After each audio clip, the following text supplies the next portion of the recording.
नमस्कार मंडळी. Review bye दिव्या या यूट्यूब चॅनलवर आपलं मनःपूर्वक स्वागत आहे.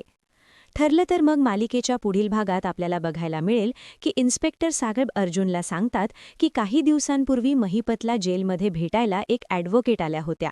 तर अर्जुन आता त्या लिस्टमध्ये त्या ॲडव्होकेटचं नाव वाचतो आणि म्हणतो की ही कोणती ॲडव्होकेट आहे आणि ही महिपतला भेटायला का आली असेल, यामागे नक्कीच काहीतरी गडबड आहे.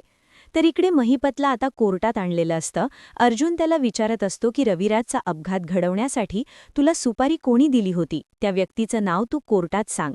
पण मात्र आता नागराजाचं नाव काही महिपत सांगत नाही, कारण साक्षीचा जीव गेल अशी धमकी अगोदरच नागराजने महिपतला दिलेली आहे.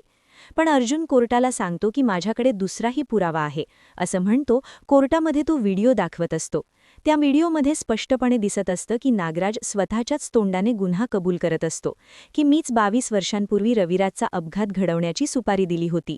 पण मात्र आता इकडे महिपतने आता तोंड बंद ठेवल्यामुळे रविराजला लवकरच बेल मिळते. तर कोर्टसुद्धा आता नागराजला शिक्षा न करता बेलवर मंजुरी देतो. अशाच प्रकारचे रिव्ह्यू ऐकण्यासाठी आमच्या चॅनलला सबस्क्राईब करा. धन्यवाद.